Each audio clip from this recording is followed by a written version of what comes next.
Hi everyone. Good morning. Good afternoon. Happy weekend. Happy Sunday. All right. Before we start, I want to show you something. I got this yesterday. I got this from YouTube. It's a nice, yeah, nice something that they sent for reaching 100,000 subs. All right. Okay. I saw someone ask me the question. What does this mean? There's a uh, excuse me. The video title is Has the Admiral Xi Jinping Depends on Disappeared for Weeks? Someone asked, what does this mean? Sometimes I think my mind moves faster than I could express myself. So sometimes I would say these things that people ask me, what do you mean? And then I have a subscriber here explain it very well for me, and he, or I assume it's a he. There's an admiral that Xi Jinping depends on. The admiral has disappeared for weeks. What has happened to him? That's a perfect way to put it. So today we will talk about two subjects. The first is who is the admiral that Xi Jinping depends on, or who is the most trusted person in the PLA, or who's Xi Jinping's most trusted person in the PLA, in the Chinese People's Liberations Army, right? And then the second question is, why is he missing? Why is he missing for the past number of weeks? So those are what we're going to talk about today. All right. Let me see. People still joining? Okay. If you have other suggested title for this video, please let me know. I would love to hear it from you, or hear them from you. Okay, so first let's talk about who is that person. Here we have a picture. This is Admiral Zhang Youxia, and this is the person that Xi Jinping depends on and trusts the most in the PLA.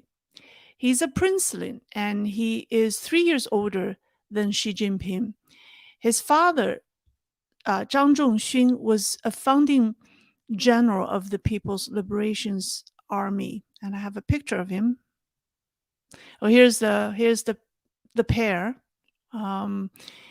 Xi and Zhang Youxia. So here are the two fathers. So Zhang's father is on the left, Xi's father is on the right. So his father is or was a founding general of the PLA, and he served as the deputy chief of staff of the PLA. The other important role his father played was that he was a bodyguard to Mao Zedong. During the Cultural Revolution, he served as the head of the military's general logistics department. Now, the junior Zhang attended Beijing's Jinshan School, which was the school that the daughters and sons of the top leaders attended. So this guy, during the Cultural Revolution, when he was 18 years old, he joined the PLA. That was December 1968. In the army, he was trained as a future military leader due to his father's status. And he fought in two Sino-Vietnam Wars in 1979 and in 1984. He was promoted to the commander of the 40th Division of the 14th Army due to his outstanding performances during the two wars. And in 2000, he was promoted to Major General Commander of the 13th Army Group, and then to Lieutenant General in July 2007. In 2011, Hu Jintao promoted him to Admiral. And in the following year, Xi Jinping took over as the top leader of the Central Military Commission. The two families are close. That's because, first, the two fathers, they were both from Shanxi province. And secondly, the two fathers served as deputy commander and deputy political commissar of the First Field Army, respectively, under the famed Chinese general Peng Dehuai.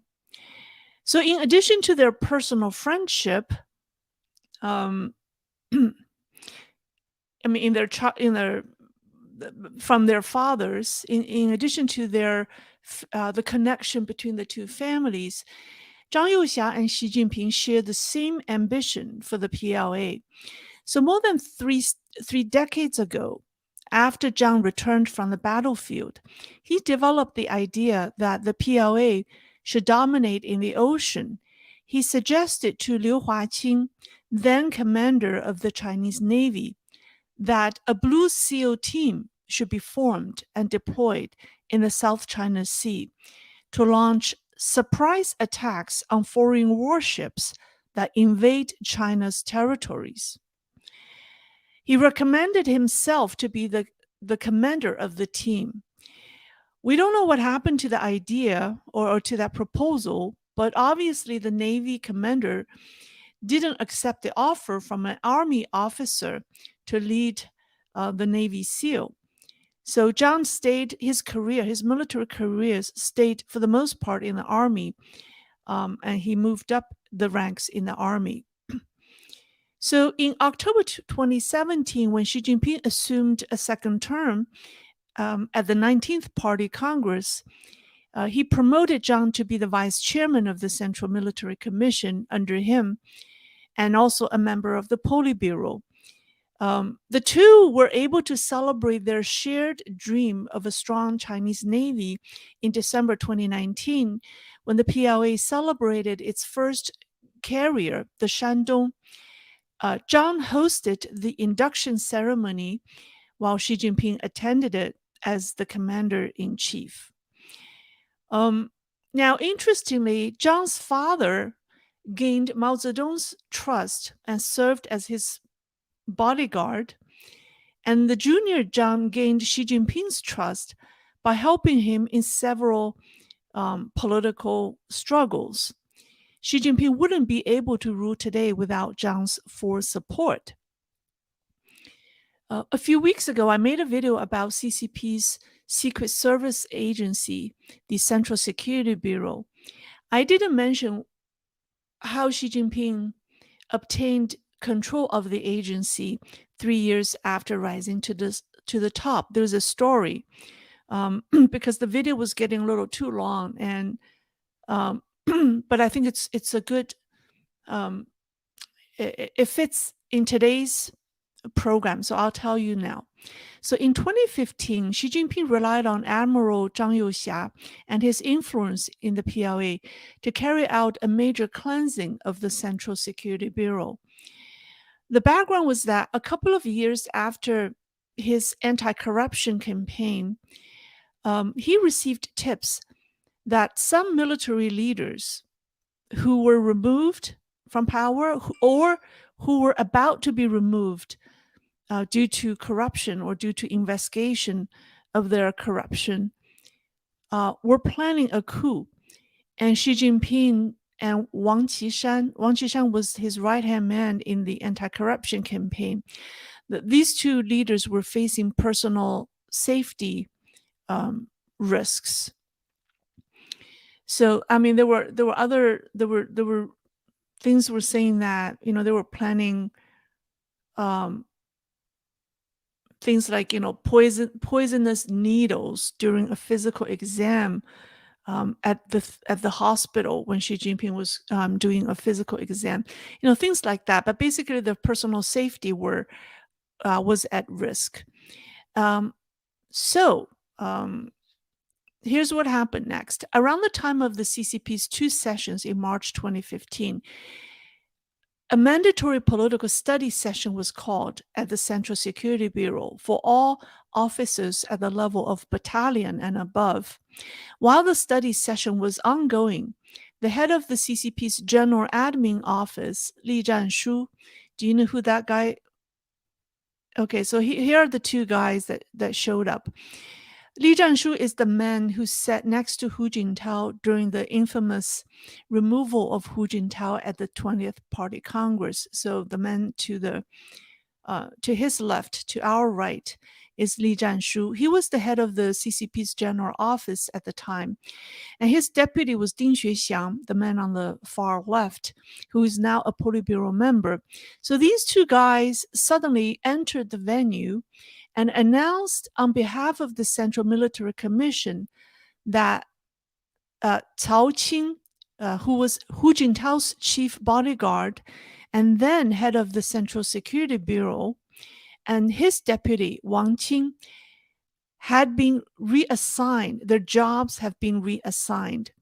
The atmosphere was said to be tense, and Cao Qing and Wang Qing were asked to hand over their guns and keys on the spot and were immediately escorted to the cars waiting outside. The two were sent to their new jobs respectively. I mean, they were these two guys were not considered as, how to say, Xi Jinping's enemies, but there were trust issues between them. So they were not removed, but they were reassigned jobs. So it's said that without the support from the military, the above event wouldn't have taken place. It was said that Admiral Zhang Youxia, who was a member of the military commission, personally oversaw the reorganization of the Central Security Bureau, which is the CCP's secret police agency. And he suspended officers whom he found not trustworthy. So that was one example. And another example, let me just show this guy. I love this picture. Another example in which he helped Xi Jinping survive a political threat is more recent. On October 11th, 2021, which is less than a year and a half ago, right? That's less than 2 years ago. So on October 11th, 2021, the PLA Daily published a strange article that talked about a historical event during the Ming Dynasty. The historical event was called the coup at the gate.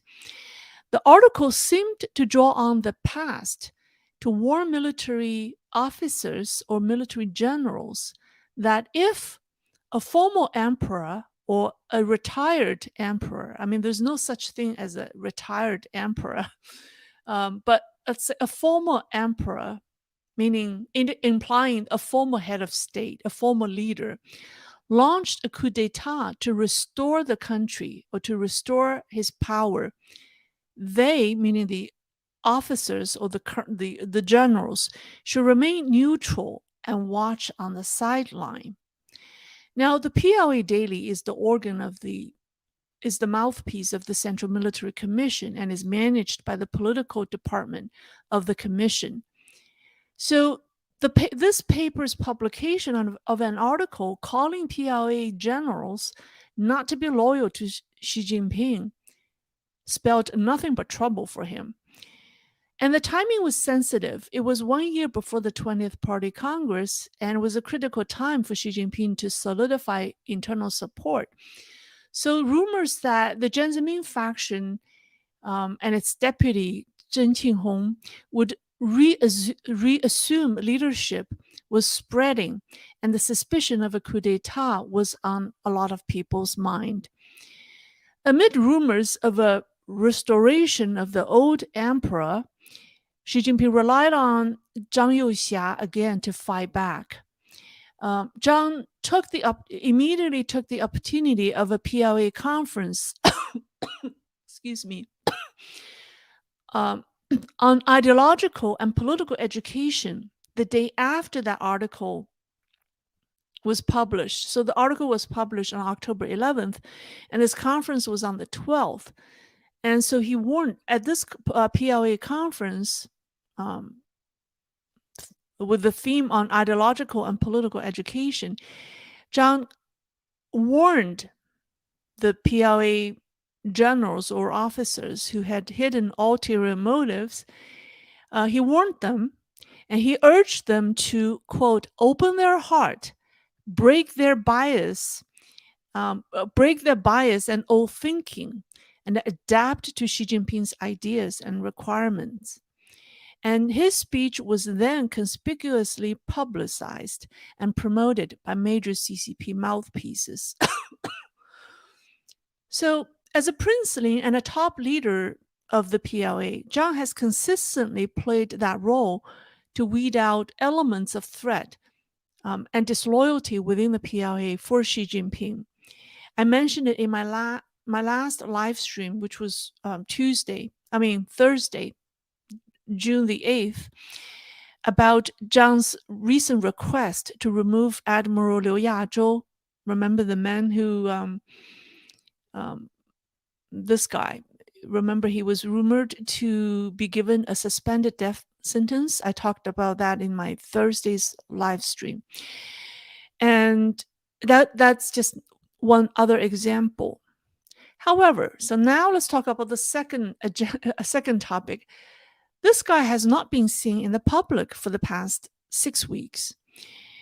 When Xi Jinping visits local regions, he usually inspects the local PLA troops and is often accompanied by the vice chairman of the Central Military Commission.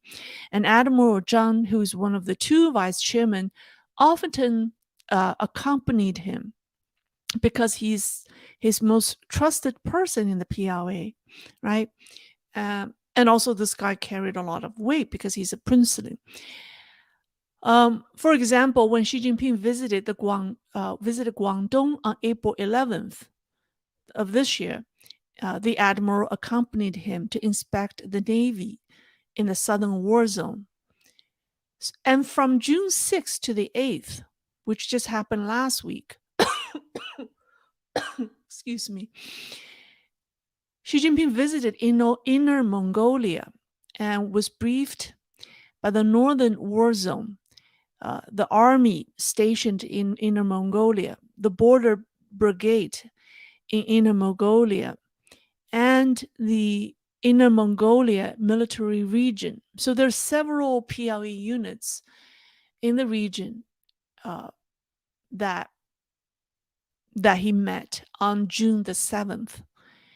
And at that meeting, Xi Jinping stressed the importance to, quote, strengthen political discipline and attach great importance to developing and controlling troops ideologically and politically.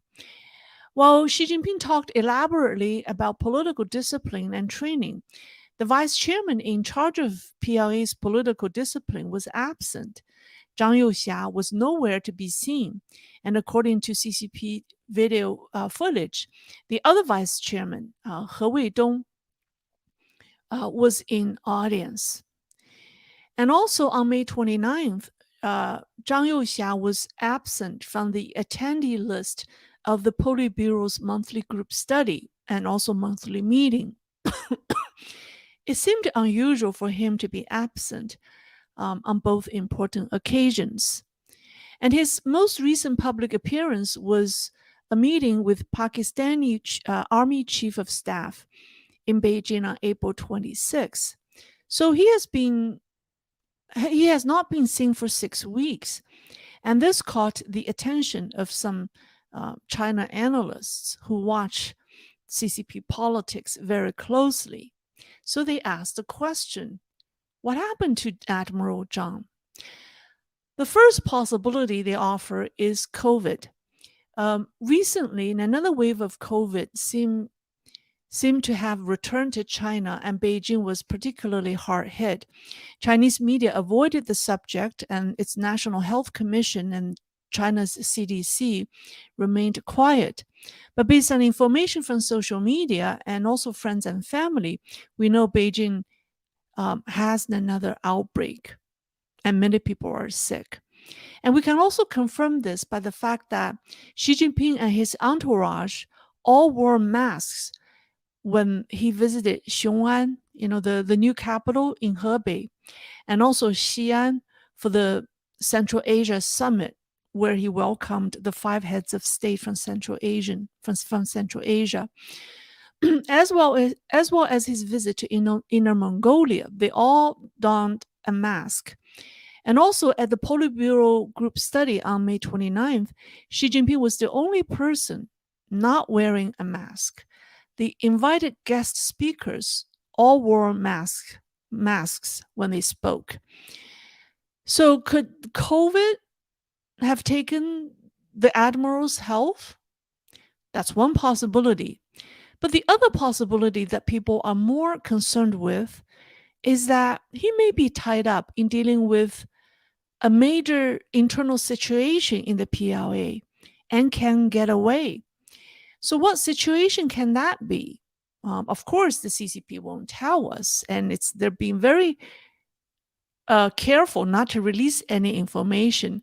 But the best minds of the top China analysts still saw something unusual. So they're asking, is there another political crisis in the PLA for Xi Jinping? Well, first of all, the Central Military Commission recently issued an order to, quote, normalize and institutionalize political education. Now, the so-called political education basically involves military training, political work or political training, discipline inspection, and supervision to reinforce the party's command of the military. Okay, everything is done, whether it's discipline inspection, enhanced supervision, enhanced political training,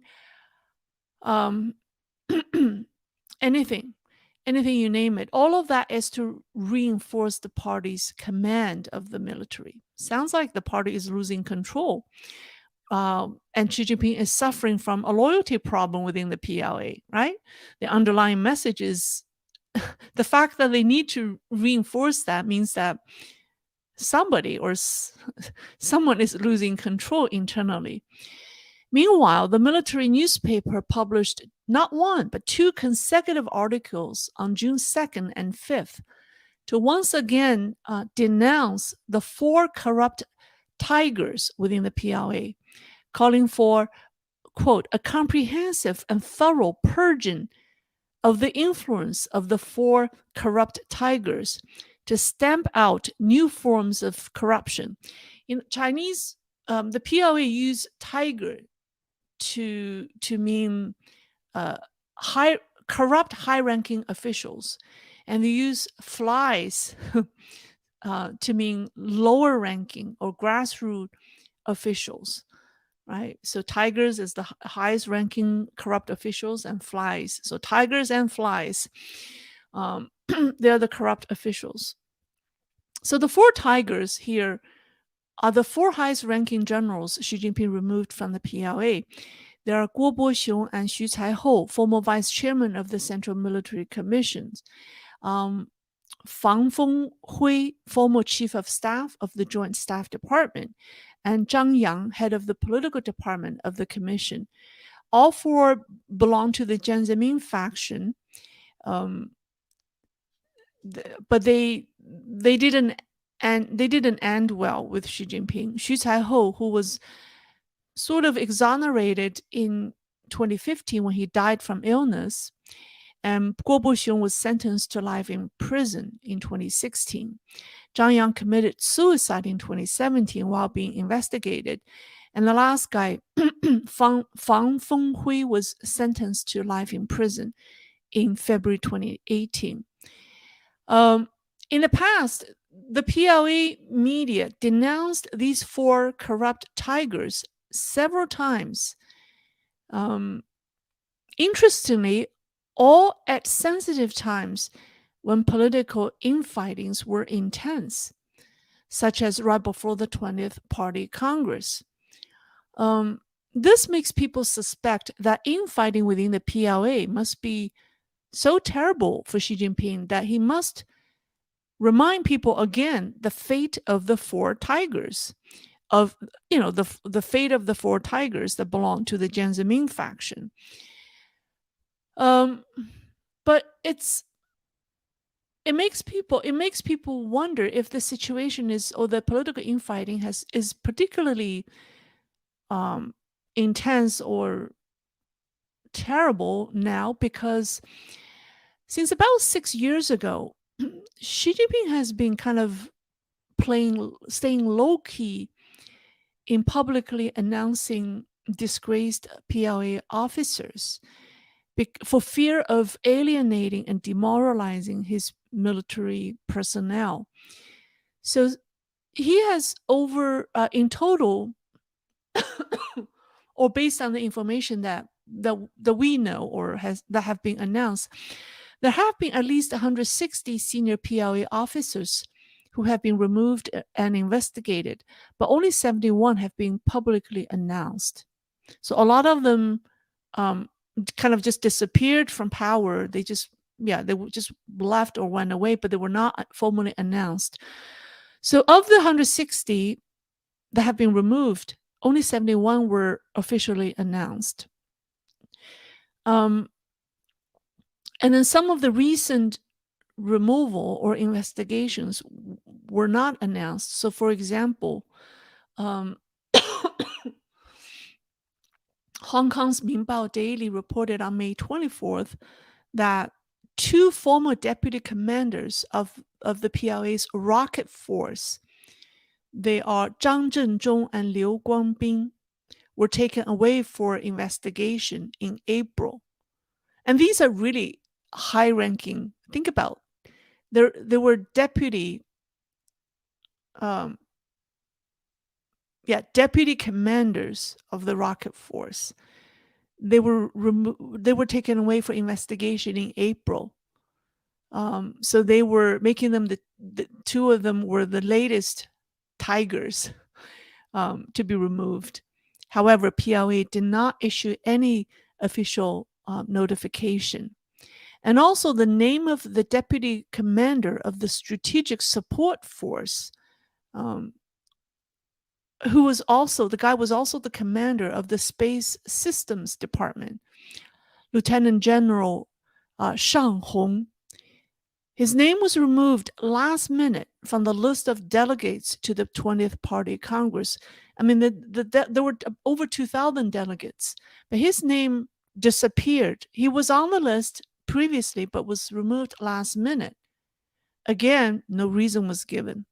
So things like this went on very quietly. So people say Xi Jinping do not want to make public announcement for fear of releasing too much information and also for fear of demoralizing his troops. But the recent rementioning of the Jiang faction's four big tigers indicate that there must be a battle between the two factions, and the battlefield is within the PLA. So Xi Jinping's concern for the PLA's loyalty issue has always been present. He calls them the people with two faces. And they're not just officers loyal to his political enemy or the Jiang faction. China's analysts say, I shouldn't say China's analysts, China analysts. They're not based in China. They're based outside China, but they focus on China. So they say Xi Jinping is also concerned with spies who are connected with the West. And they say the US and its allies have increased their intelligence effort on the PLA officers at this time. And some PLA officers may be shouting or yelling loyalty every day in front of their superiors just to be safe or to move up the ladder. But they may be selling information to the West. And they are very tempted to do so for money or for a green card for their families. To avoid this, Xi Jinping gave 40% pay raises in 2021. He had previously said that that he wanted to stamp out any form of corruption by rewarding the military personnel through their salary. But the officers are still unhappy about the pay raises because the scale of the pay is based on their military ranks. But the rules that determines the promotion um, are not transparent. So people still don't know, well, so what's the if it's merit based, what are the rules of promotion, right? So people could have a goal to move up the ranks. But that promotion rule was not transparent. And so that's why lower ranking officers are not very happy. Um, so with that said, when people ask the question, where's Admiral Zhang Youxia? They're really saying, is he tied up in putting out fires for Xi Jinping again within the PLA? And that does not look very good for the Chinese leader. So that wraps up my presentation for today. I've made two videos or two live stream talks this past week on Tuesday and Thursday that talks about the possibility, the likelihood of a war in the Taiwan Strait. And this one is also dedicated on the subject of PLA. I've made a scripted video that will be released next week about 10 reasons that the CCP or Xi Jinping wants to attack Taiwan. And that one should be interesting as well. So stay tuned. Please subscribe. It should come out next week. And it's an edited video. It's only about 10 minutes long. All right. So let me see if people have questions for me.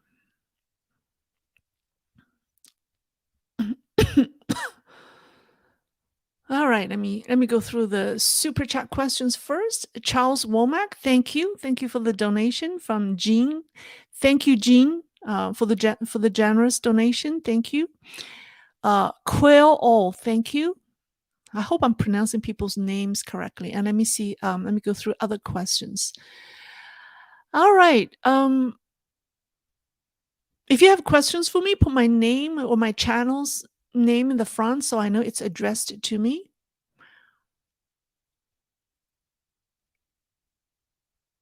Let me get rid of his pictures. Let's see. There aren't that many questions to me. Oh, from Jean. There is a historic precedence facts that Stalin purged Soviet army generals 5 years before World War II, which planned Hitler to attack Soviet Union. She is doing the same thing. PLA cannot fight. Yeah, there seems to be that pattern, isn't it? On one hand, people say the PLA is so corrupt that they cannot fight. But on the other hand, like I discussed in my last live stream, the lower ranking officers who have been brainwashed and they see war is their only way for them to be promoted. So they're very interested in fighting in a war to get ahead in their military career. So there are people in the PLA who want to see a war.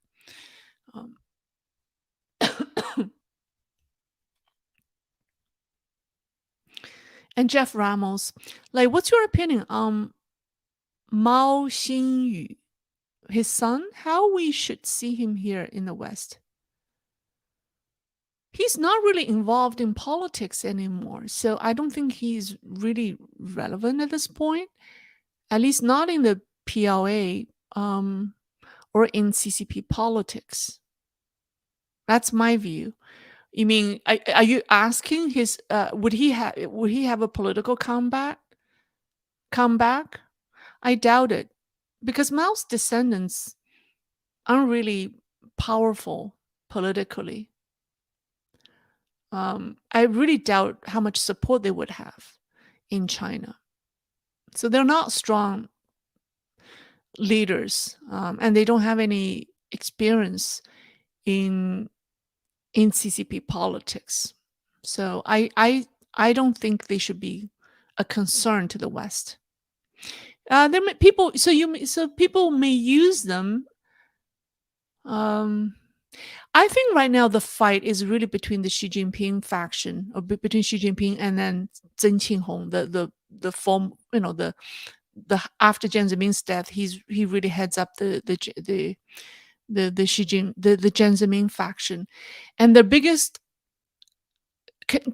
point of contention is money, because the Jiang Zemin faction has amassed so much wealth um, during the 20 years or 20 plus years that when they were in power, and Xi Jinping wants to get that money. He wants to take that money back, to help China's economy, to help him with his war preparation. So the fight, even though it appeared to be political, but it's also tied to the issue of wealth. From Hector Bacchus. Lay off topic, but have you ever noticed how the CCP members are packed like sardines when seat at meetings? It looks super strange and funny. Have they?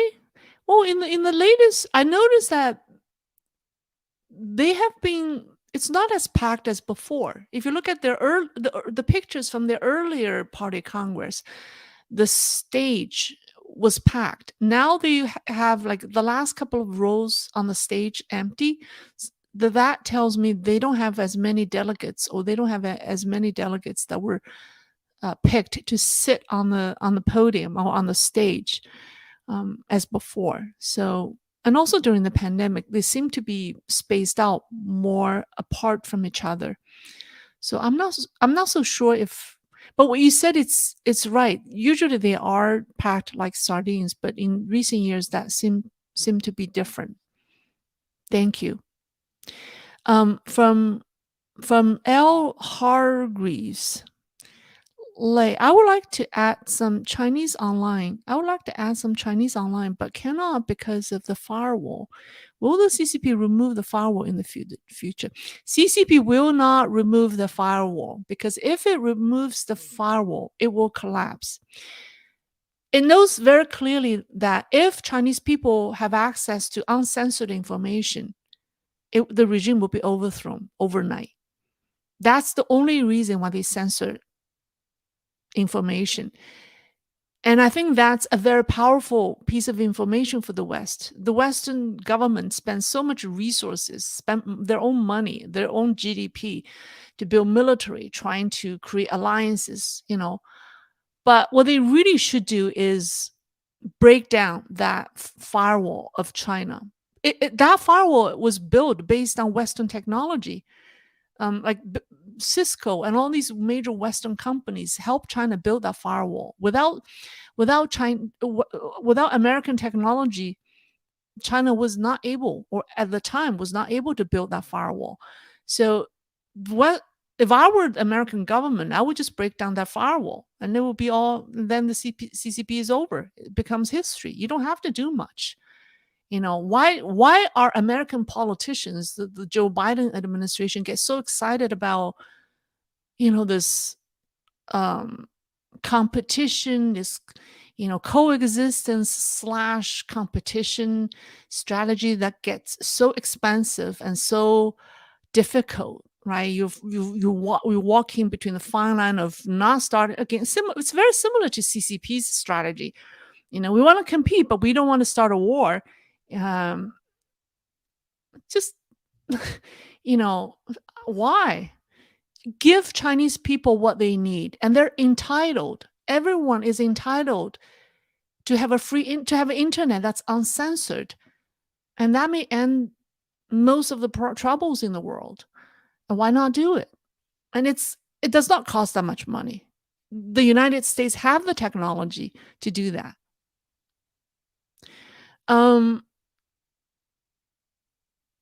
All right, so let me see. Sorry, I have a Garden City. I've always wondered, with political loyalty and family connections, princeling being at the forefront, as well as corruption, how effective would the PLA be in action? There are people who claim that they're not very effective because of corruption. But there are also, I think corruption is a serious problem, but I will not discredit the PLA's capability just because of corruption. When you have a military that have been systematically brainwashed, and who you have Chinese who were brought up in that kind of a culture, very militant culture, they could be dangerous as well. So I will look at it from both angles. Yeah.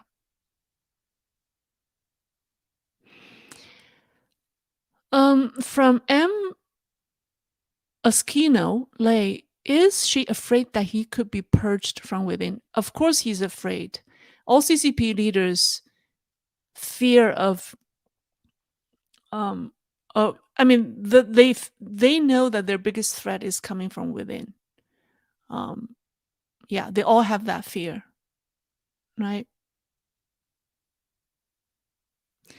From Ralph, like, I recently watched a content from vlogger China Uncensored that China backstabbed Russia. Is that true? China claims it has limitless relationship with Russia. I would say it's true, because if you know CCP, it always backstabs its friend. One example that I read, it's actually written by a Western opinion leader, that while Xi Jinping visited Russia, when was that? A month ago? The CCP fear that Putin will fall. Putin will be replaced by someone else.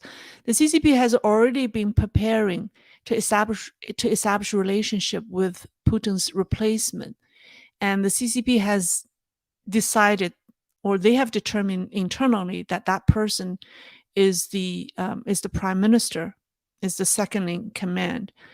I don't remember his name.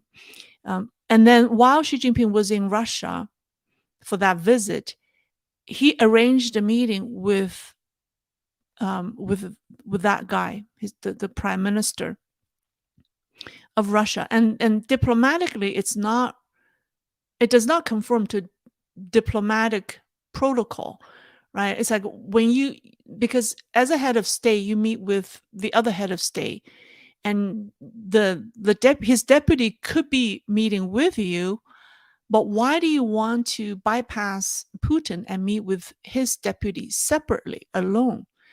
And then immediately after Xi's visit, that prime minister flew to Beijing for a visit with Xi Jinping as well. So based on that article, I think it may be from political. Yeah, maybe from political. People are saying that Xi Jinping, the CCP, has already trying to establish a relationship with Putin's replacement. Yeah.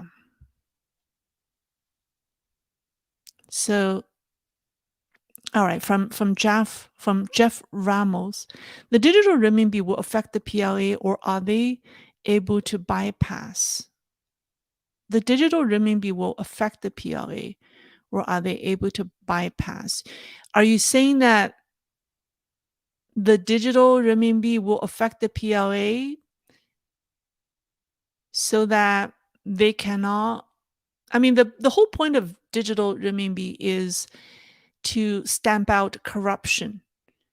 The digital renminbi is more of an internal control on Chinese citizens and all officials in China, because every transaction will be transparent, right? If everyone in China uses digital renminbi, then the CCP knows every financial transaction, and so that then there's really, it will be very difficult to embezzle money, or to try to corrupt someone by giving him or her money. So So when you ask, would the digital renminbi affect the PLA? Of course, it would not be welcomed by the PLA officers who want the illegal means of financial transactions. They want that to continue, so they wouldn't welcome digital renminbi because then they would, they would lose their channel to get money. So I don't know if that's what you're asking. Life in China okay? Not very okay. I wanted to make a video about it's how chaotic it is. It would be a very sad video to make.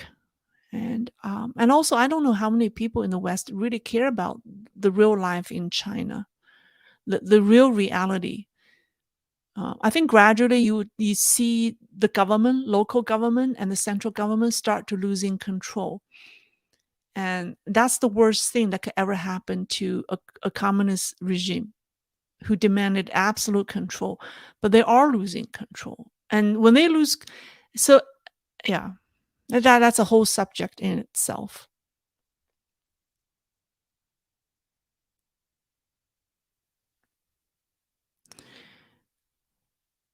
Um, all right. So that seems to be the end of the questions. Okay. All right.